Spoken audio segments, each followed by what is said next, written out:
Hello, Steve White, Steve Arts 89. Well, people just don't learn, and they don't learn from other people's mistakes. Now, we had this whole big drama with Star Trek having its license split years ago, when Viacom and CBS and Paramount, they all split in different ways. Now, we've just had a bunch of drama with the Lord of the Rings of Power being announced. And at first there was a racist backlash against the characters being played by people of colour. Then people started to find out that the actual show was being written without any of the source material that it should have had.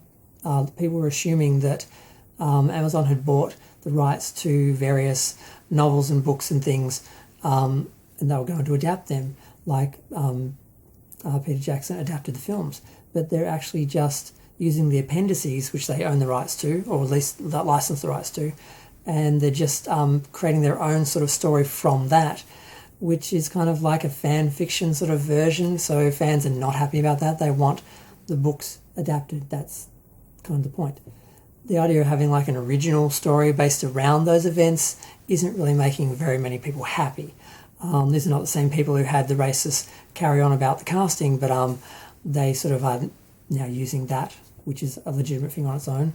So now we get new news that as of the 17th of March, Amazon has actually bought the rights to The Hobbit.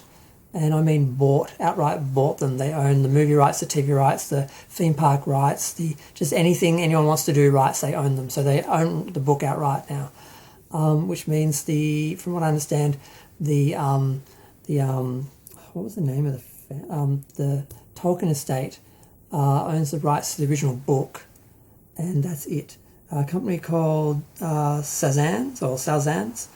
I can't read my own writing. They have the rights to everything else, and they were leasing some of the rights to one of the books to I think Warner Brothers. So so now we've got basically the licenses now split between two different companies. One company owns The Hobbit, and the other company owns everything else and is leasing them out. And now they've got, so competing companies own the rights to different periods and different characters in the same franchise. This is a nightmare. It's just like He-Man and She-Ra. If you all don't know, Mattel lost the rights to She-Ra years ago, and they're owned by someone else. So you can't have He-Man and She-Ra in the same TV show or same movie, or not without a lot of legal wrangling and licensing fees and so forth. It's a little bit different with the toys. They've gotten some of the She-Ra toys out in the Masters lines. They had to sort of do a bit of dancing, but they got it done. But so far as the actual character, not happening in Star Trek, of course, it's a huge disaster. Paramount used to own them, then they separated the Paramount films from the Paramount, all the TV series that went to CBS, and then Paramount wanted to make a film, so they create a separate license through CBS, but they didn't get all the rights, so they couldn't really do Star Trek, and then CBS wanted to do a TV series, but they had a no-compete clause when they put up the film contract, so they couldn't do it, and then they had to negotiate a third license because they couldn't base their show on the movie universe, and that's just been a huge nightmare because now we've got this 2 times extracted Star Trek, which doesn't look or sound like Star Trek, and a lot of fans aren't happy. Others can't tell the difference, so they're fine. And some general science fiction fans who don't care are fine as well. But fans are not really happy with it. So we're going to have a similar situation with Lord of the Rings now, and I'm like, how could they make this mistake again? How could they not? Did they not learn from She-Ra? Did they not learn from He-Man? Did they not learn from Star Trek?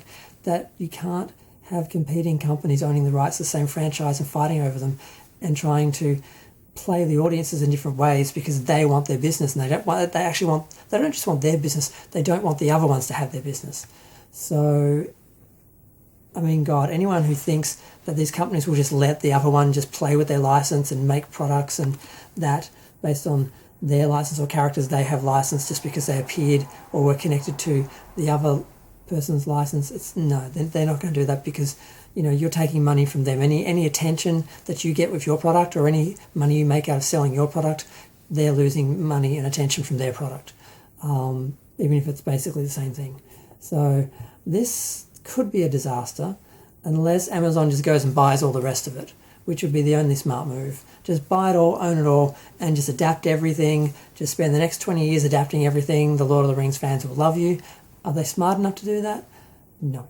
The only other sort of issue, I think, with the whole thing is maybe because Warner Bros. Is doing an animated series, they might have extended their licensing, which means the other company can't actually sell them while the others are using them, is what I understand.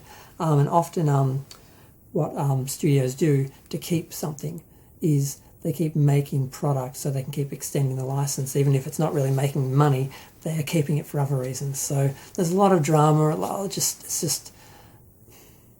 And they're making the guy from Halo take his Master Chief, take his helmet off and show his face, which some people are not happy with, but I think it does make sense in the context of they're building a character and you need to be able to see the character and relate to the character, and you can't be wearing a mask the whole time like the Mandalorian. Oh well, I didn't get through all this in 5 minutes. Feel free to share, like, comment, subscribe. Let me know what you think. Thanks. Bye.